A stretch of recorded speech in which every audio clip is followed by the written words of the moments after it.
They always warned me about the 10:07 train, the one that never reaches its destination and never lets anyone off. But that night, something inside me whispered to go.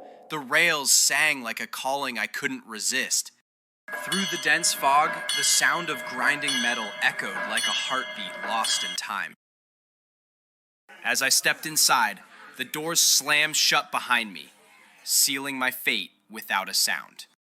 Dozens of passengers turned their heads slowly, their pale faces frozen, eyes empty yet watching me. Everyone wore black coats from head to toe, their faces half hidden, their silence screaming louder than words. The city lights disappeared as the train began to move, cutting through the night like a ghost through memories. My phone vibrated in my pocket. One message appeared. You shouldn't be here. Leave before it's too late. The lights flickered violently, faces around me distorted into static, melting like broken reflections in glass. Outside the window, there was no city, no stars, only a thick, endless darkness swallowing everything. At the far end of the wagon, I saw her, a girl with glowing eyes staring straight into my soul. I ran toward her, shouting for answers, but before I could reach her, she vanished into thin air. I turned to the glass and saw my reflection. It blinked once, even though I hadn't. The train roared like a beast awakening, metal grinding and sparks flying as fear took control.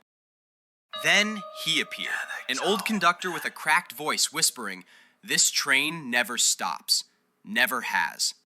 Memories flooded back. A flash of me boarding the same train years ago. Faces I swore I'd never forget.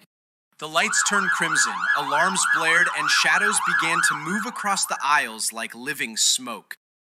I grabbed the emergency lever and pulled with all my strength, but nothing happened. The system was dead. The girl with glowing eyes appeared again, motioning me to follow, her voice echoing inside my mind. Heart pounding, I chased her through the flickering wagons, past the frozen passengers who never blinked. At the final carriage, a black vortex formed, spinning like a storm, tearing reality apart. She turned toward me, her voice soft but haunting. This is where it began, and where it must end. Without thinking, I jumped into the vortex. My body stretched, twisted, torn between light and nothingness. Time shattered. Fragments of my life floated around me like broken glass suspended in the dark. Then I woke up sweating. The clock read 10:06, and outside I heard the train arriving again.